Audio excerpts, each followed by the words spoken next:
Terus mereka saling cerita. Sampean kok iso mlebu swarga ya apa ceritane? Iya biyen awan-awan dijak ngaji. Jane yo ngantuk. Jane yo kademen, tapi aku panggah budal. Ternyata karena ngaji itu Allah karuniakan ilmu manfaat, ilmu neta amalne karena rahmat Allah, Allah menggantinya dengan surga. Allahumma amin. Allahumma inna nas'aluka ilman nafi'an wa rizqan tayyiba wa amalan mutaqabbala amin ya rabbal alamin. Hadirin sekalian, ibu-ibu dan bapak-bapak, teman-teman serta adik-adik sekalian, jamaah Masjid Jami' Nurul Huda Dieng Kulon.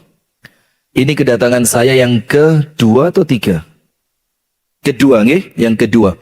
Mudah-mudahan panjenengan boten bosen kalian kula. Bosen boten? Bosen. Bosen? Mboten baru 2 kali ya. Kalau orang batur wis melukok. Ngertos melukok. Pun waleh kula niku lek ten batur diundang mboten diundang panggah dugi. Karena saya suka. Nah nampaknya Dieng bakal begitu ini. Pak Supri siap-siap direpoti. Masya Allah ya ndak lah. Alhamdulillah kita bersyukur kepada Allah atas nikmat yang Allah karuniakan. Dan nikmat itu jamaah itu seperti bumerang. Panjenengan ngertos nggih? Salah satu senjata yang bentuknya seperti huruf V. Kemudian makainya dilempar. Itu nanti kalau muternya pas, dia bisa apa? Kembali kepada yang melempar. Itu nama senjatanya bumerang. Nikmat nggih ngoten. Nikmat niku Bu bisa menjadi bumerang atau dalam tanda kutip bisa jadi senjata makan tuan. Kapan nikmat itu akan menjadi bumerang untuk kita? Ketika kita tidak mampu mensyukuri nikmat yang Allah karuniakan. Pak, waktu luang, nganggur, santai, kosong, gak sibuk, niku nikmat napa boten, Pak? Nikmat boten? Nikmat. Dengan waktu luang itu panjenengan saged ngaji. Dengan waktu luang itu panjenengan saged zikir wiritan.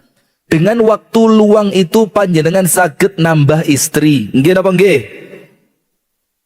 Kok langsung diem? Dijawab, Pak. Pripun saged boten? Bu, saged boten, Bu? Walaupun sakit tidak boleh Bu ya. Ya hidup ibu-ibu pokoknya wis. Yang dengan waktu luang itu kita bisa melakukan banyak perkara. Tapi hati-hati. Ketika waktu luang yang kita miliki yang itu anugerah dari Allah, digai turu,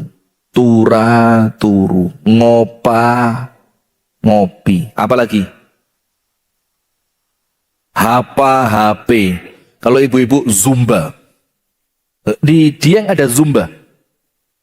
Napa Zumba niku napa? Senam ibu-ibu yang rotok mencolot-mencolot niku lho. Ya semangat Bu, tarik. Nah, itu Zumba itu. Nah, ketika waktu luang tidak digunakan untuk sesuatu yang mendatangkan kebaikan akhirat, maka waktu luang itu akan menjadi bumerang. Karena Allah berfirman, la in syakartum la azidannakum wa la in kafartum inna azabi lasyadid. Oleh Allah diingatkan, sekiranya kalian pandai bersyukur niku pripun? Menggunakan apa yang Allah karuniakan sesuai yang Allah inginkan. Kula baleni nggih. Syukur itu apa? Menggunakan apa yang Allah karuniakan sesuai dengan apa yang Allah inginkan. Ketika panjenengan bersyukurnya pinter, maka nikmat yang panjenengan syukuri oleh Allah ditambah. ditambah niku Bu, artosipun kuatah. Sanes artone kadah, artosipun kadah. Nomor 1, nikmat yang oleh Allah ditambahkan ketika panjenengan pandai bersyukur, itu artinya ibadai tambah mempeng. Mempeng niku apa? Ibadai tambah sregep, ibadai tambah istiqomah. Maka orang yang pandai bersyukur, ibadai mesti api. Dan itulah yang disebutkan di dalam Al-Quran, ditafsirkan oleh Imam Ibnu Katsir, la in syakartum ala ni'mati la azidannakum ala ta'ati. Kalau nikmatku engkau syukuri, kata Allah, aku tambahkan kemampuanmu untuk ibadah. Jadi syukur niki kaitannya dengan ibadah sangat erat. Berarti hati-hati. Apabila ada di antara kita yang kemudian ibadai rodok males, enten nopo kata? Tendensius. Enten nopo kata? Wis enten gitu aja lah ya. Apabila ada yang ibadai rodok males, subuhan telat. Oh, apik subuhan Ustadz. Iko kancaku iko ora tau subuhan. Wancine pengaosan, waktunya ngaji, dipakai sesuatu yang tidak bermanfaat. Maka orang-orang yang semacam itu ibadai males, bisa dicek. Apa yang dicek? Boleh jadi ada yang salah dengan syukurnya dia kepada Allah. Yang kedua, la azidannakum. Apa makna nikmatnya ditambah? Maknanya jamaah, apa yang panjenengan syukuri oleh Allah ditambahi. Bisa jadi kualitasnya tambah baik dan tidak menutup kemungkinan ditambahi secara kuantitas. Boleh jadi tambah api, tambah nikmat, tambah sregep, tambah sehat. Boleh jadi umurnya sama Allah diberkahi, pekerjaannya diberkahi, karena dia pandai bersyukur. Tokonya orang lain sepi, tokonya dia tetap ramai. Sewa jeep orang lain sepi karena tidak ada pengunjung ke Dieng karena bukan musim liburan. Ternyata jeepnya Pak Supri disewa 6 tahun. Disewa siapa Pak Pri? Disewa apa digade? Nah, itulah sama Allah ditambahi. Makna yang ketiga, la in syakartum la azidannakum, itu napa Bu arti ini? Boten gampang bosen. Itu ditambahi sama Allah. Boten gampang bosen. Kalau tanglet kali panjenengan. Orang yang rumahnya lantai 1 kepingin punya rumah lantai 2. Orang yang sudah punya rumah lantai 2 senengnya berapa lama? Paling mek 3 wulan. Munggah mudun, munggah mudun. Setelah 3 bulan bosen, capek, males, sampai dia mikir, lapo gaya omah lantai loro iki pian ngeresi ini angel, munggah yora karuan saulan sepisan. Nggih apa nggih? Itu cirinya orang yang kurang bersyukur. Ketika dia pandai bersyukur, nikmatnya itu oleh Allah rasane didawak nih. Panggah nikmat, panggah nyeneng nih, tetap membahagiakan. Contoh rumah tangga, Pak. Awal pertama nikah, seneng boten? Panjenengan kok kayak tertekan utang sih, Pak. Awal pertama, jauh usah pertama nikah lah. Malam pertama, seneng boten? Jawab, seneng boten? Jelas seneng ya. Saya mau tanya, sekarang sudah berapa tahun Pak? Ada yang sudah 10 tahun, ada yang 15 tahun, ada yang 20 tahun. Saya mau tanya, senengnya sama atau berkurang? Pret. Sama. Pripun panjenengan? Ayo, jangan-jangan belum nikah ini. Sudah nikah? Malam pertama susah. Oh rame katanya. Pak ya ojo jujur ram ta mas, rame. Maka rata-rata nun sewu nggih, kita jujur saja ya, rata-rata rumah tangga itu kenikmatannya semakin hari bukan semakin bertambah tapi semakin berkurang. Dulu suami belum pulang, lek ngenteni, Mas Arjunaku, alah, dulu. Oh belum ada HP dulu.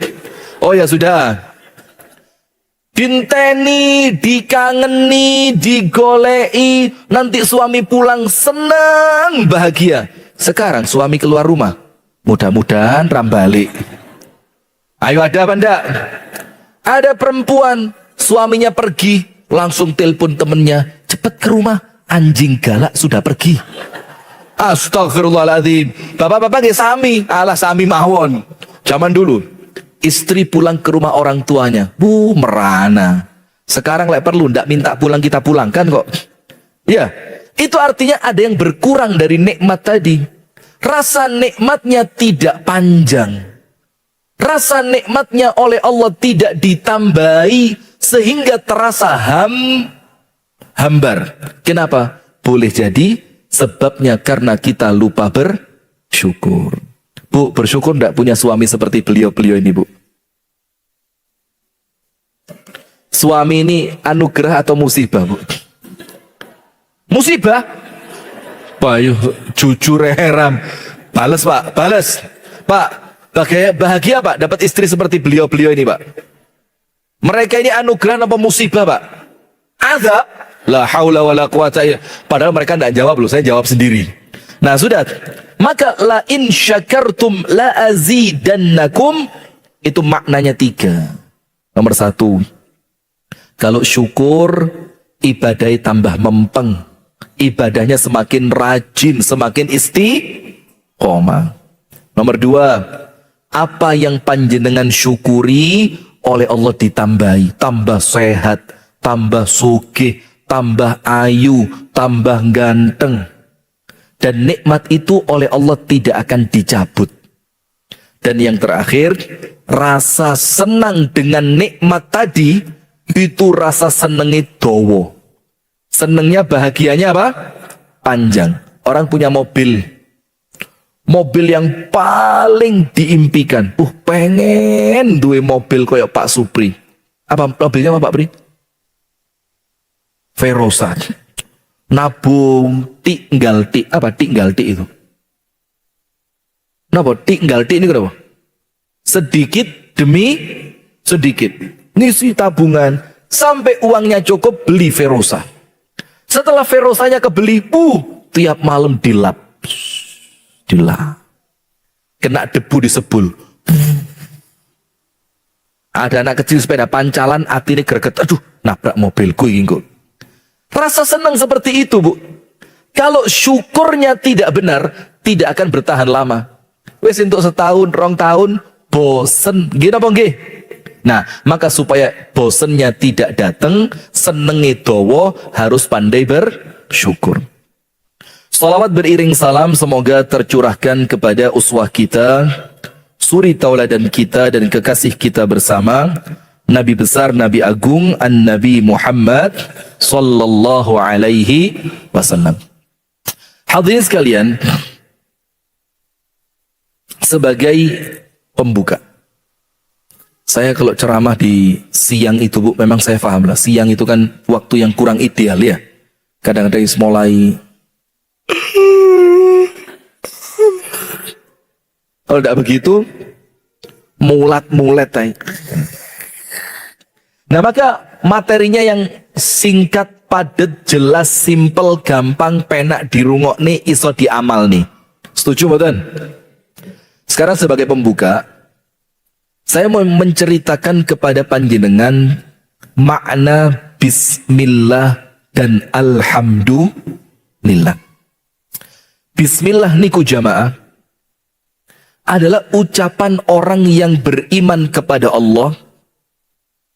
Setiap dia akan mengawali segala sesuatu. Ucapannya bismillah. Mau makan, bismillah. Mulai kerja, bismillah. Awal naik kendaraan, bawa tamu, bismillah. Suami istri mau hubungan suami istri, bismillah.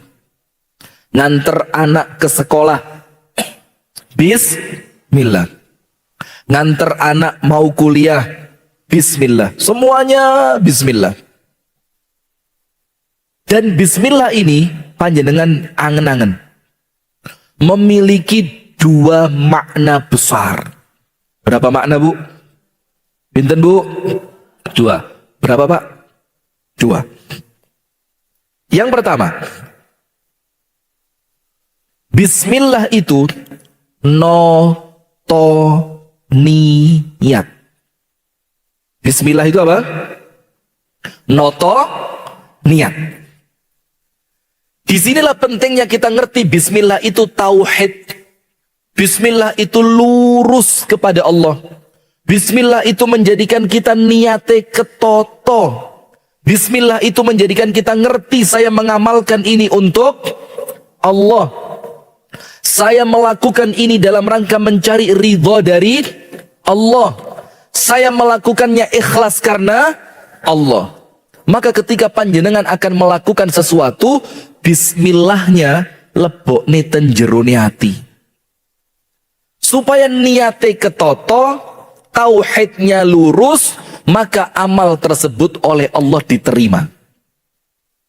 Kalau ayat yang lain, panjenengan faham, sering panjenengan baca, Qul inna salati wa nusuki wa mahyaya wa mamati lillahi rabbil alamin. Inna salati, salatku, wa nusuki, ibadah-ibadahku selain salat semuanya, wa mahyaya, hidupku, wa mamati, kelak pun ketika aku wafat, semua itu lillahi rabbil alamin. Semuanya aku lakukan karena Allah dan untuk Allah. Nah, bismillah niku pengejowantahan. Napa mengejoantah itu apa? Angel. Mewujudkan, matur suwun, mewujudkan itu, mengaplikasikan itu sehingga panjenengan mau keluar rumah, bismillah. Supaya panjenengan ngerti, ya Allah, aku keluar rumah dalam rangka mencari ridhomu. Ya Allah, aku keluar rumah, aku niatkan ikhlas untuk ibadah kepadamu. Itu bismillah yang pertama dalam rangka meluruskan niat. Jadi Allahnya itu tidak pernah hilang dari sini. Bismillah, dengan menyebut nama Allah. Nomor satu, untuk apa? Meluruskan niat. Penting boten, Bu? Bismillah penting nama boten? Penting.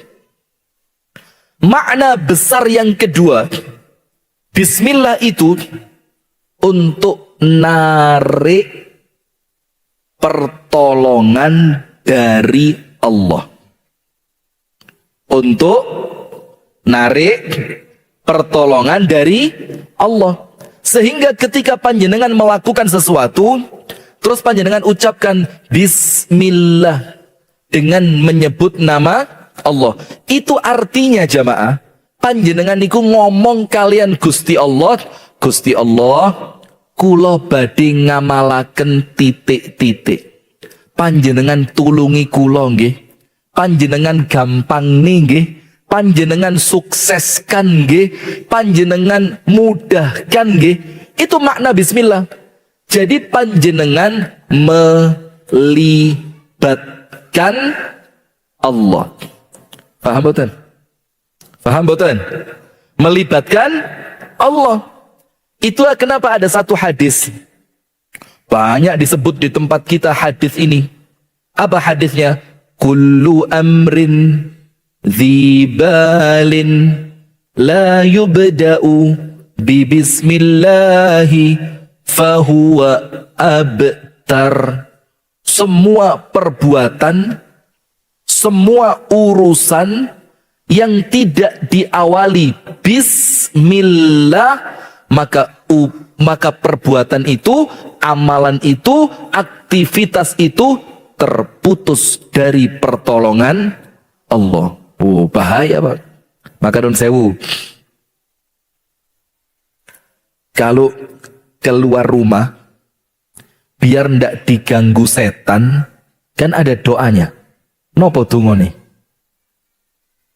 Allahumma selamat. Apa doanya? Loh, ya ndak apa-apa, itu boleh. Cuma kita mau yang sing rodok hadis gitu loh ya. Panjenengan apal panjenengan, sampun apal. Niki pun umum. Bismillahi tawakkaltu 'ala Allahi la haula wala quwwata illa billah. Bismillah apa enggak? Bismillah. Apa yang terjadi? Kata Nabi Muhammad, seseorang ketika keluar rumah, dia ucapkan Bismillah, tawakkaltu 'ala Allah, la haula wala quwwata illa billah, itu setan nangis.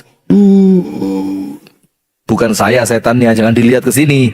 Setan apa? Nangis. Karena setan itu mendengarkan malaikat mengatakan apa? Hudita wa wuqita wa kufita. Hudita wa wuqita wa kufita. Kamu diberi petunjuk oleh Allah selama di luar rumah. Kamu diberi kecukupan oleh Allah selama di luar rumah, dan kamu dilindungi Allah selama di luar rumah. Ditunjukkan kebenaran, diberi kecukupan, diberi perlindungan. Terus setan ngomong sama temennya. Mana temennya? Mana? Sebelah mana? Masya Allah, tidak usah noleh konconi. Sampai mana Mbak? Sudah. Maka setan ngomong apa? Apa yang bisa kita lakukan kepada orang yang diberi petunjuk Allah, dilindungi Allah, dicukupi Allah? Kata temennya, gak iso. Gak bisa apa-apa kita ini. Terus setannya ngomong sama temennya apa? Ya wis lah, ditinggalai timbang renek manfaati. Akhirnya orang itu tidak diganggu setan. Masuk rumah. Biar setan yang menempel di luar-luar tadi. Kan kita kalau di luar rumah kan macam-macam kejadian gitu. Masuk pasar, kadang-kadang ada kejadian yang tidak disangka dan diduga. Di jalan raya, dipisui wong. Nanti apa dereng? Dipisui wong di jalan raya pernah? Atau jangan-jangan panjenengan pelakunya ini? Enek motor nyelip banter. Siapa pelakunya yang angkat tangan? Kalau saya punya temen, senenganin apa? Kalau ada mobil nyalip, temen saya naik motor kepepet gara-gara mobil diri nyelip, itu langsung gitu. Dilihat sama dia, helmnya dibuka, seret. Masya Allah. Sekarang dibales sama Allah. Wong ira iso itu. Hati-hati, tobat. Yang pernah begitu tobat.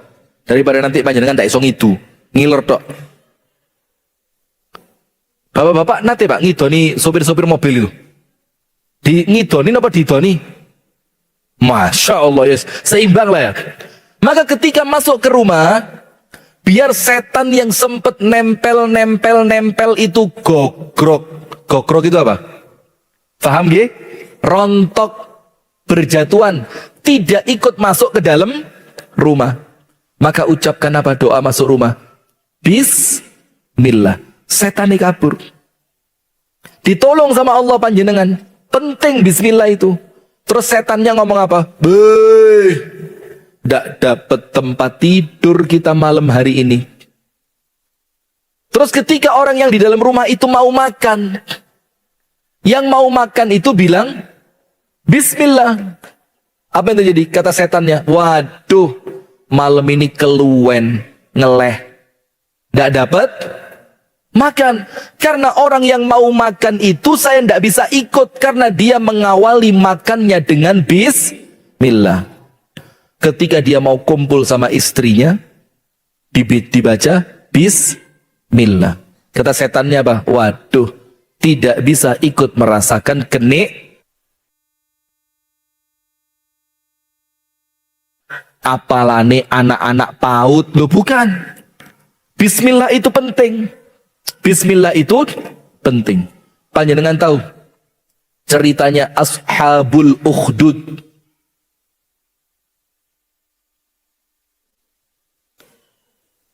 Nah kok guyu? Saya tanya lo ini. Ashabul Ukhdud. Qutila ashabul ukhdud an-nari dhatil waqud idh hum 'alayha qu'ud wa hum 'ala ma yaf'aluna bil mu'minina shuhud wa ma naqamu minhum illa an yu'minu billahil azizil hamid. Ada satu anak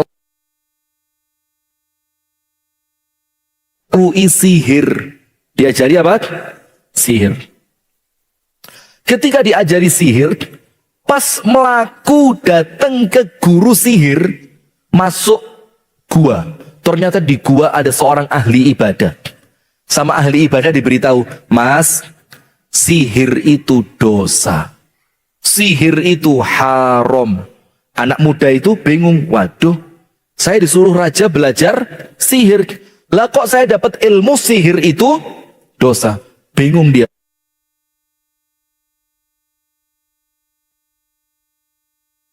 Sihir atau ahli ibadah.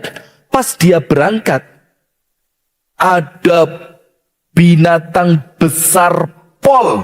Kalau bahasa kita yang mungkin seperti kudanil gitu loh. Nutupi jalan. Yang dia tidak bisa melewati. Ini anggur. Ini anggur apa? Mus apa? Duren musangking. Ini musket. Deso. Saya juga baru tahu namanya musket ini. Diangkat itu kerikil tadi. Dia ngomong sama Allah Ta'ala. Ya Allah, saya tidak ngerti nih. Yang benar tukang sihir atau ahli ibadah. Maka ya Allah, tunjukkan kepadaku. Kalau ternyata ahli ibadah itu benar, jadikan kerikil ini bisa menumbangkan binatang besar itu. Dilempar sama dia. Ayo siap. Astagfirullahaladzim. Tidak boleh ngelempar makanan itu tidak sopan.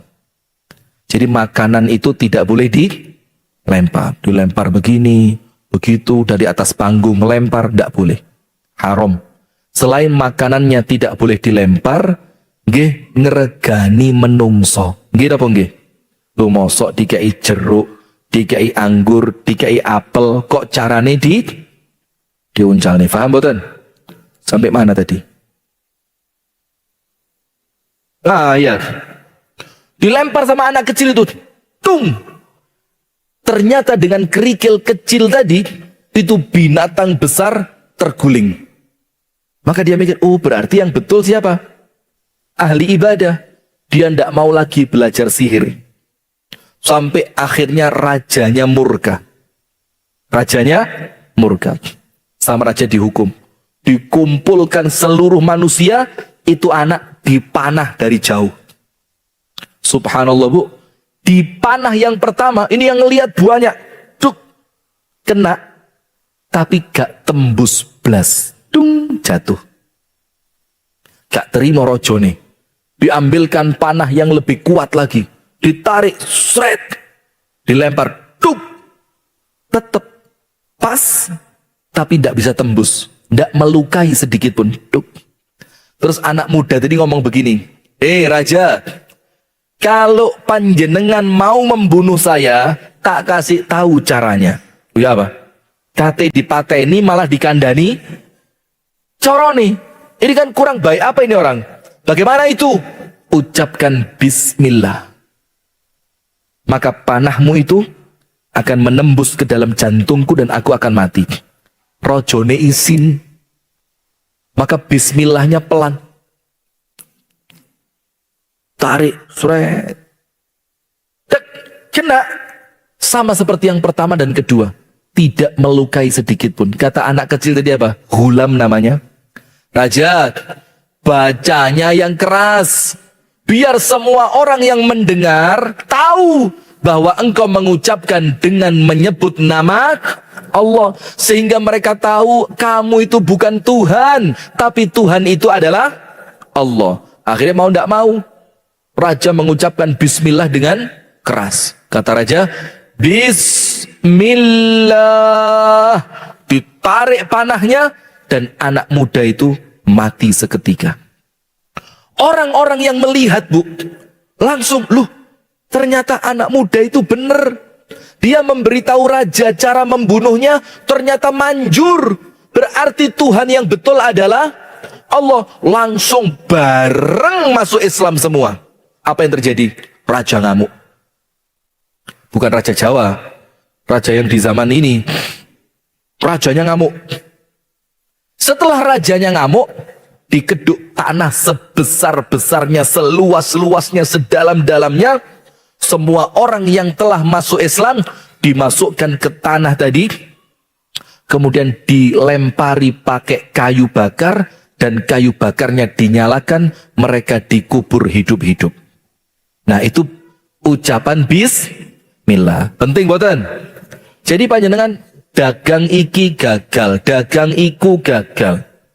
Nyoba iki gak cocok, nyoba iku gak cocok. Mungkin bismillahnya belum tembus ke dalam hati. Maka saya rangkum, Ustadz, ojo bertele-tele Ustadz. Apa arti bismillah kandungan makna yang besarnya Ustadz? Ada dua. Nomor satu, meluruskan niat. Nomor dua, untuk narik pertolongan dari Allah. Maka nanti panjenengan kalau mau nanam kentang, setiap satu butir bismillah, bismillah, bismillah. Sakit boten? Bisa, gak repot kan? Nggih, insya Allah kentangi sukses, gede-gede, regoni larang. Amin ya rabbal alamin. Sekarang alhamdulillah. Sama, Bu. Alhamdulillah ini memiliki dua makna besar.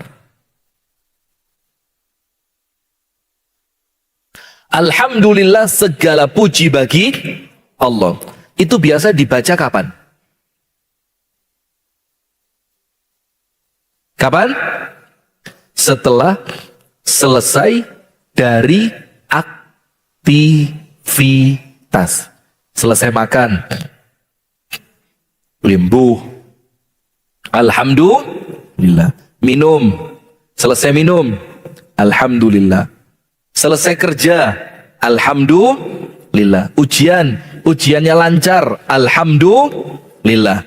Berobat, Allah takdirkan sembuh, alhamdulillah. Nah, alhamdulillah ini segala puji bagi Allah juga memiliki dua makna besar. Ini ceramah ini tujuannya apa, Bu? Biar kalimat zikir yang panjenengan baca itu zikirnya berbobot. Panjenengan ngerti maknanya, panjenengan ngerti bobotnya, panjenengan mengerti kandungan isinya. Maka zikirnya kami alhamdulillah, Allahu Akbar, supaya ada maknanya. Istighfar, solawat, itu semua kudu mlebu nang jerone ati, bukan cuma di lisan. Bahkan para ulama itu ngomong begini, nun sewu nggih. Para ulama itu ngomong begini, istighfaruna yahtaju ila istighfarin. Istighfar yang kita baca itu perlu diistighfari. Ngerti boten? Jadi kita kalau habis berdosa ya apa? Astaghfirullah. Tapi astaghfirullahnya tidak masuk ke dalam hati. Allahnya tidak menjadikan panjenengan berazam untuk tidak mengulangi lagi. Jadi astaghfirullah cuma kembangi lambe. Lambe kasar apa? Halus? Oh ada lipstiknya, Masya Allah. Bukan itu yang saya maksud. Maksudnya kalimat lambe itu loh. Ada lambe turah, ada lambe jedir. Ibu-ibu lihat, zaman saya SD, kan ada pelajaran bahasa Jawa. Misalkan gigi, untune miji timun, berarti giginya bagus. Terus ketika alise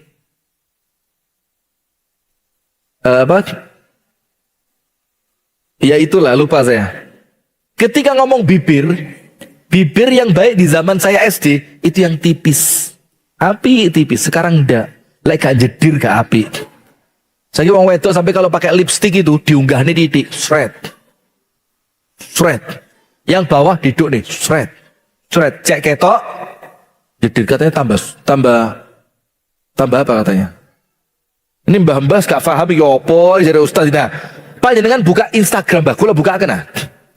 Jadi sekarang lagi gak jedir gak ayu jari. Astagfirullah wa atubu ilaih. Nah, maka sama.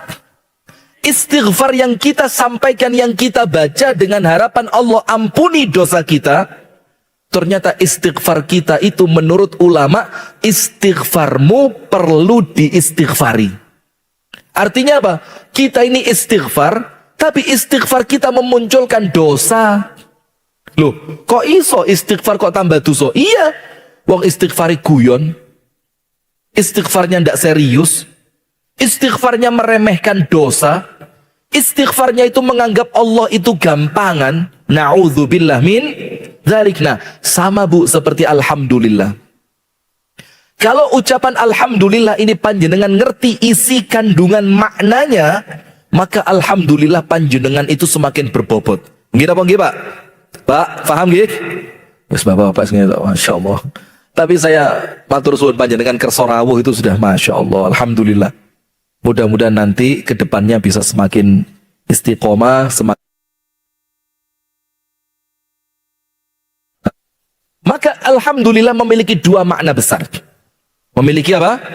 Dua makna besar. Nomor satu, alhamdulillah itu maknanya, tulis, menghindarkan diri dari sombong. Alhamdulillah itu menghindarkan diri dari sombong. Misalkan bangun omai dadi paling apik sak kampung, renek sing ngalah nih. Dan itu rentan terjadi kesombongan. Gini apa nggih? Kadang-kadang kita ini apik titik sombong, pinter titik sombong, sugih titik sombong, terkenal titik sombong. Ya Allah, hidup kita ini penuh dengan kesombongan. Nah, maka ucapan alhamdulillah itu menghilangkan kesombongan. Ustadz, bagaimana ceritanya? Kok ucapan alhamdulillah itu menghindarkan kesombongan? Begini, panjenengan tulis alhamdu. Itu kan ada alif lam nggih. Alif lam, namanya alif lam syamsiyah nopo qamariyah. Masya Allah, qamariyah. Ada alif lam, alhamdu. Dalam bahasa Arab, al itu ada artinya. Dan artinya banyak.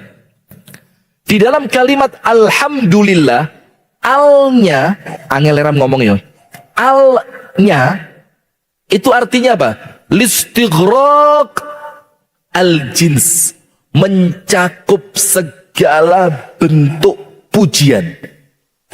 Dari situ kita paham, ketika al di dalam kalimat alhamdulillah adalah mencakup segala bentuk pujian, berarti tidak ada yang layak dipuji kecuali Allah. Terus panjenengan ketika rumahnya jadi, panjenengan mengucapkan apa?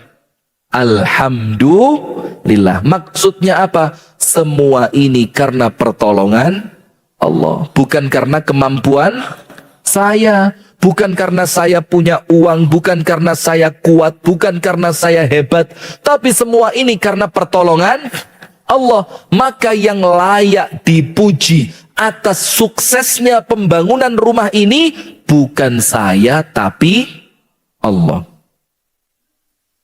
Nabi Sulaiman tahu sugih napa mboten? Nabi Sulaiman sugih mboten? Sugih. Kalih tiang dieng sugih pundi? Jelas ya, sugih Nabi Sulaiman luar biasa kayanya. Nabi Sulaiman ini, Bu, pernah sekali lupa mengucapkan insya Allah. Panjenengan tahu hukumannya apa? Lupa insya Allah. Kalau kita bukan cuma lupa insya Allah, kita lupa kepada Allah. Luwih nemen.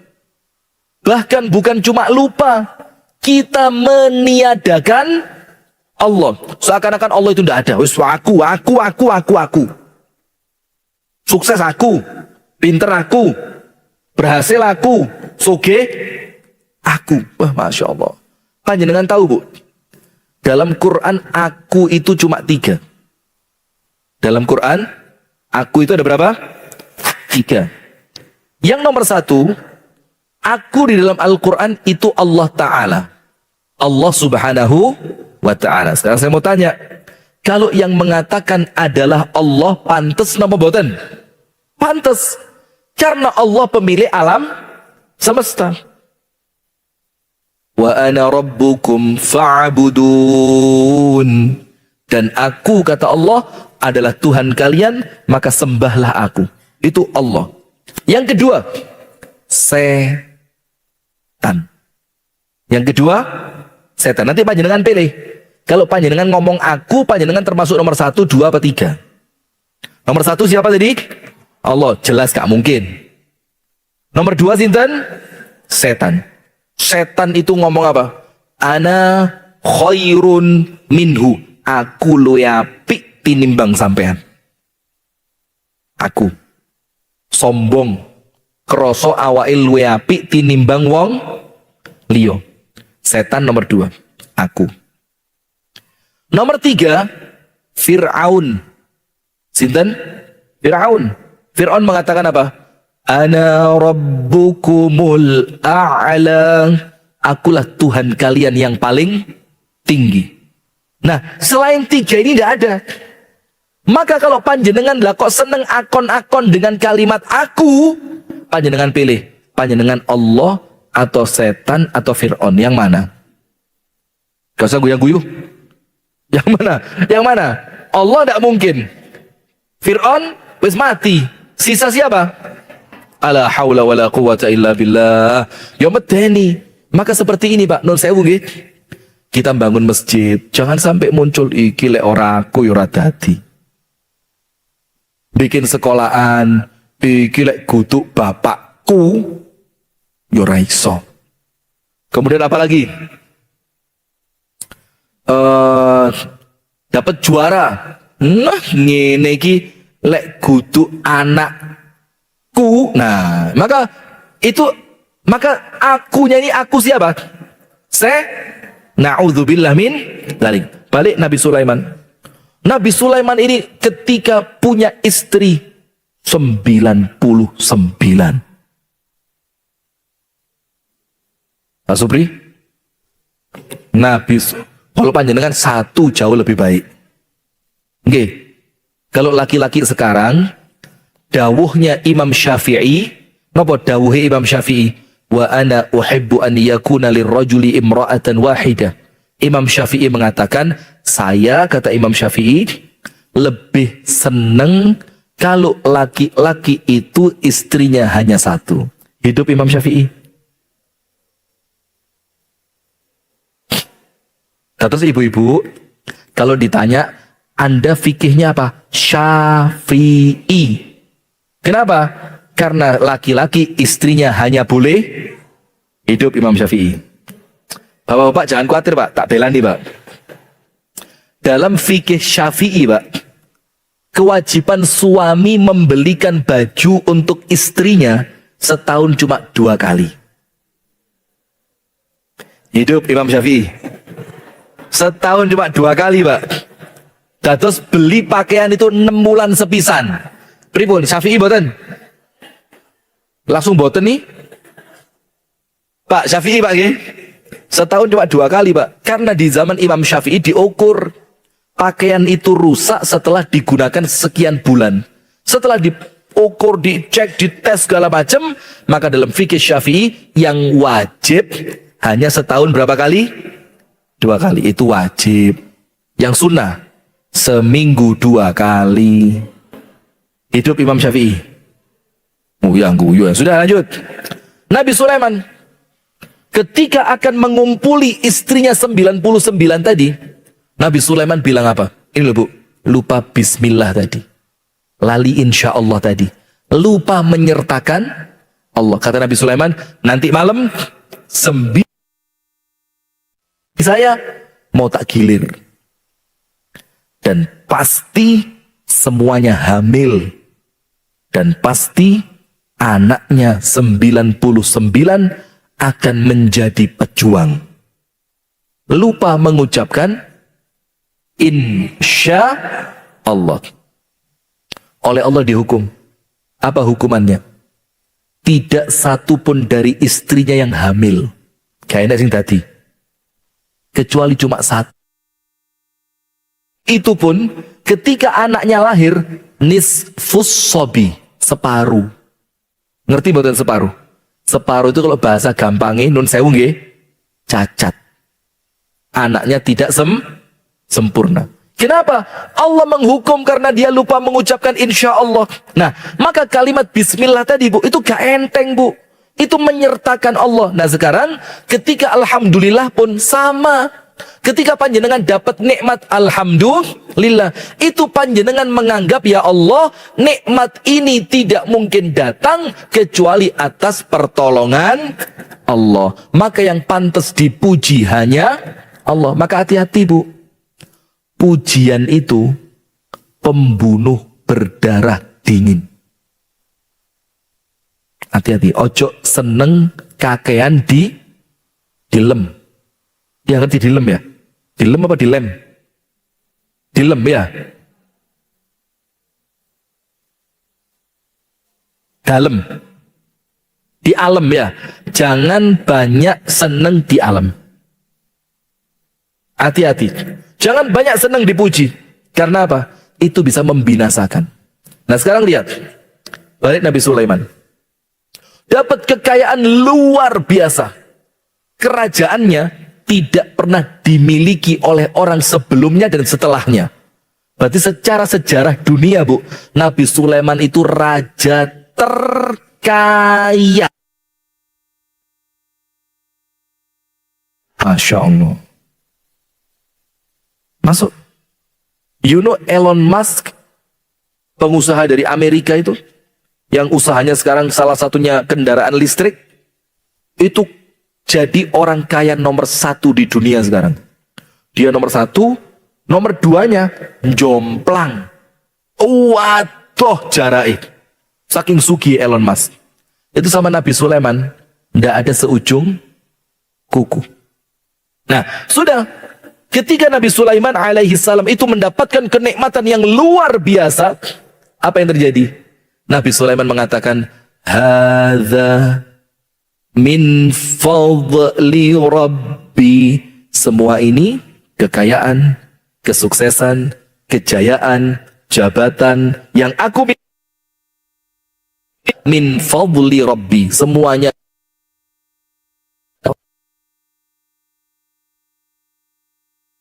manusia, pujiannya dikembalikan kepada Allah dengan ucapan alhamdulillah. Kalian apa? Menghilangkan sifat sombong. Karena kalau mbak omai api, jangan ngomong waku kok. Masya Allah. Mbak omai api, kerja di luar negeri 15 tahun kok. Masya Allah. Mbak omai api, ya mesti bojoku lah presiden. Padahal presiden tidak punya istri ya. Nah ini sombong-sombongan tidak masuk, tidak masuk. Maka setiap panjenengan mendapatkan pujian agar Gusti Allah boten cemburu. Gira apa nggih? Saya tunggu dulu pelan-pelan. Bu, Gusti Allah niku cemburu boten? Gusti Allah cemburu boten? Bauti pakai kerudung ungu. Hai. Nggih, Bauti, Gusti Allah niku cemburu napa mboten? Mboten. Ndak apa-apa. Mau jawab kok ya. Kan jawaban itu bisa bener, bisa salah. Saya tanya siapa ya? Kameramen yang pakai jilbab biru. Siapa namanya kok lupa saya?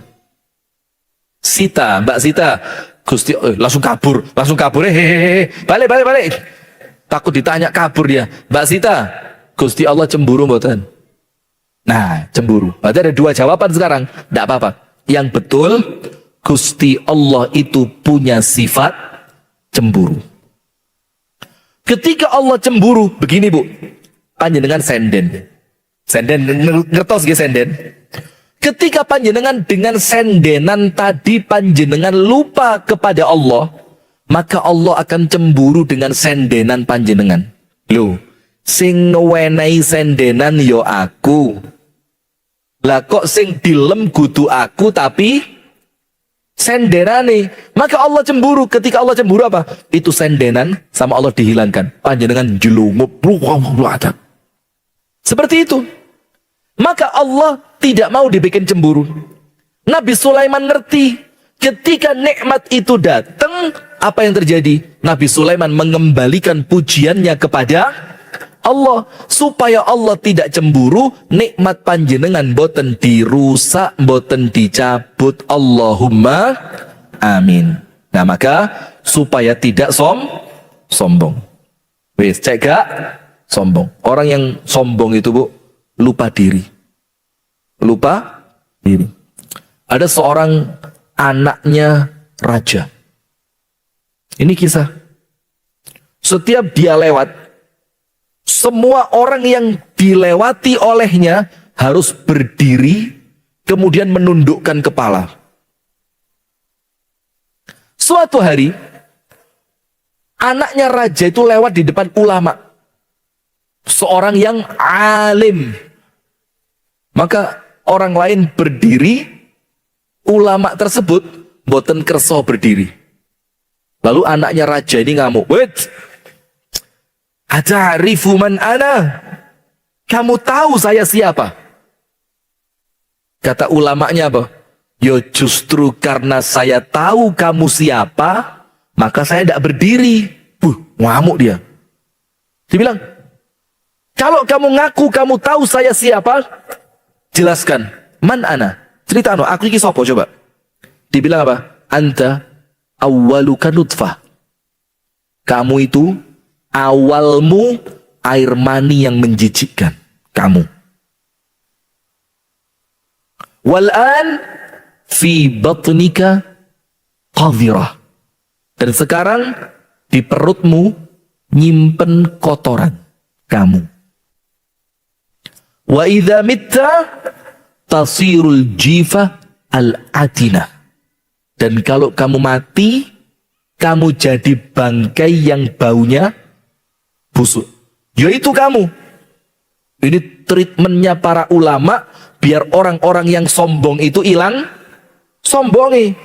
Nah maka dengan ucapan alhamdulillah, insya Allah kita tidak akan sombong. Allahumma amin. Kemudian terakhir, apa Ustadz makna alhamdulillah yang kedua? Yang nomor satu, alhamdulillah itu menghilangkan kesombongan. Yang nomor dua, alhamdulillah itu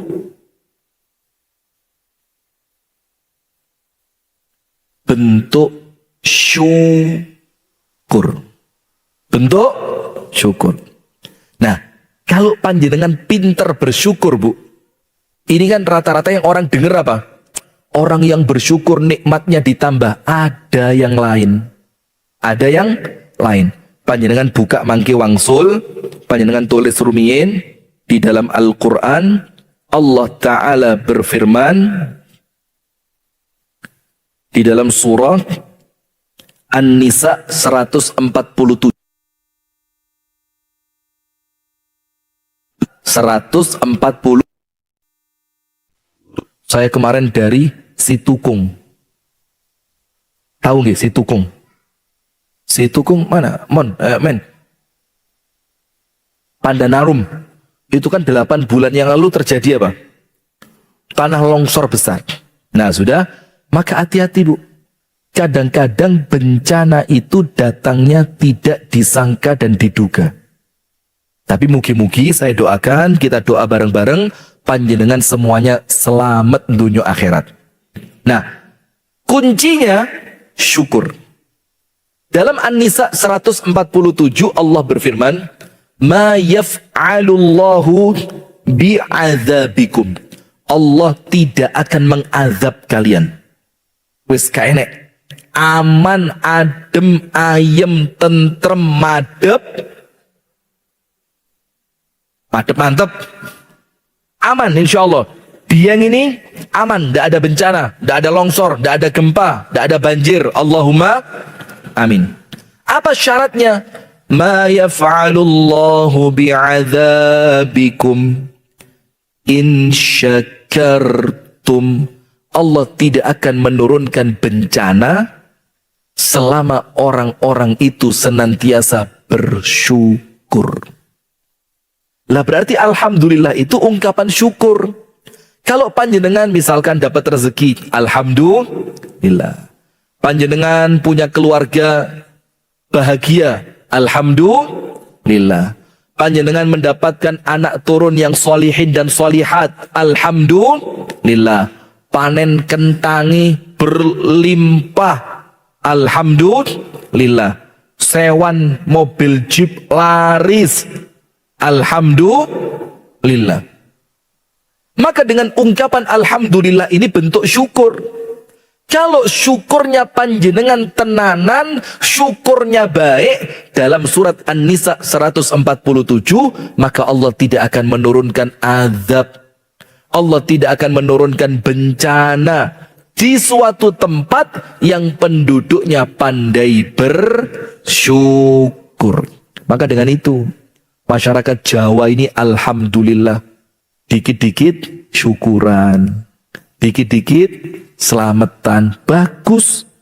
Bagi-bagi makanan, beli mobil, langsung syukuran. Tetangganya dikasih nasi kotak, enek opo mbak? Anu alhamdulillah, mari tumbas mobil. Oh seneng. Orang yang punya mobil seneng, tetangganya ikut seneng. Kalau senantiasa seperti itu, maka panjenengan dan kita semuanya oleh Allah akan diselamatkan dari azab. Allahumma amin ya rabbal alamin. Baik itu ibu-ibu sekalian dan bapak-bapak sekalian di Masjid Jami' Nurul Huda Dieng Kulon yang dapat kami sampaikan. Jadi intinya bismillah dan alhamdulillah itu penting. Bismillah dan alhamdulillah itu penting. Supaya kita niatannya lurus, supaya aktivitas kita senantiasa mendapatkan pertolongan dari Allah, maka ucapkan bismillah. Alhamdulillah supaya kita jauh dari sombong, karena kita tahu la haula wala quwata illa billah. Dan yang kedua, supaya kita termasuk orang yang pandai bersyukur. Kalau kita pandai bersyukur, nikmatnya ditambahi dan Allah selalu. Mudah-mudahan yang kami sampaikan ini mendatangkan manfaat untuk kita bersama. Semoga panjenengan semua saya doakan sehat walafiat. Panjenengan mugi-mugi panjang umur. Mugi-mugi panjenengan sedoyo sugih rezekine barokah. Mugi-mugi panjenengan semua mendapatkan keluarga yang sakinah, mawaddah, warahmah. Mugi-mugi putra putri anak turun panjenengan solih lan solihah. Dan mudah-mudahan setelah usia yang panjang dalam kebaikan, saya dan panjenengan semua oleh Allah diwafatkan dalam keadaan husnul khotimah. wafat dalam keadaan sujud ketika sholat tahajud. Ngoten nggih Pak Khalid nggih? Masya Allah, pas penutupan lah kok Pak Khalid datang, luar biasa. Ini panitia yang patut dicontoh ini. Nggih, matur suwun sangat. Kami tutup dengan doa kafaratul majlis. Subhanakallahumma wa bihamdika asyhadu an la ilaha illa anta astaghfiruka wa atubu ilaik. Assalamualaikum warahmatullahi